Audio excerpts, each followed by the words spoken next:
आपल्याला दिवाळी म्हटलं की लक्षात येतं आनंद, प्रकाश, उत्सव आणि नवचैतन्य. मित्रांनो, पण तुम्हाला माहीत आहे का? जैन धर्मात दिवाळी ही फक्त सण नसून ती आहे मोक्षाचा दिवस. भगवान महावीर स्वामींच्या निर्वाणाचा क्षण आज आपण जाणून घेणार आहोत. जैन दिवाळी, अंधकारावर ज्ञानाचा विजय कसा झाला.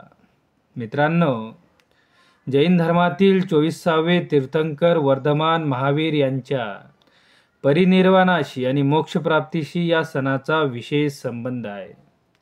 अश्विन अमावस्या या दिवशी या सणाचे महत्त्व आहे. पावापुरी येथे इसवी सन पूर्व 527 मध्ये महावीर यांना मोक्ष अवस्था प्राप्त झाली अशी जैन धर्मातील धारणा आहे. अमावस्येच्या पहाटे महावीर यांनी निर्वाणावस्था प्राप्त केली. त्यामुळे हा दिवस जैन धर्मामध्ये खूप महत्त्वाचा मानला जातो. यामागे असे सांगितले जाते की धनत्रयोदशीच्या दिवशी भगवान महावीर 3ऱ्या व 4थ्या ध्यानात जाण्यासाठी योगनिद्रेत गेले होते. 3 दिवसाच्या योगनिद्रेनंतर त्यांना दिवाळीच्या दिवशी निर्वाण प्राप्ती झाली. तेव्हापासून जैन धर्मीय लोक धनत्रयोदशीला धन्यतेरस किंवा ध्यानतेरस म्हणतात. अर्थात तेव्हापासून हा धनत्रयोदशीचा दिवस धन्यतेरस या नावाने प्रसिद्ध झाला. आणि त्यानंतर दिवाळीच्या पहाटे अर्थात अमावस्येच्या पहाटे महावीर यांनी निर्वाण अवस्था प्राप्त केली. मित्रांनो, याच दिवाळीच्या दिवशी त्यांचे शिष्य गौतम गणधर स्वामी यांना ज्ञानप्राप्ती झाली असे मानले जाते. जैन आचार्य जिनसेन यांच्या ग्रंथात दिवाळी सणाचा उल्लेख सापडतो. पावानगरी येथे तीर्थंकर समूहाने दिवे लावून दिवाळी उत्सव साजरा केल्याचे त्यांनी त्यांच्या ग्रंथात लिहिले आहे. दिवाळीच्या पहाटे निर्वाण लाडू वर्धमान महावीर यांना अर्पण करण्याची जैन धर्मामध्ये पद्धत आहे. समानता, बंधुता, साधेपणा या मूल्यांचे अनुसरण करीत जैन दिवाळी साजरी करण्यात येते.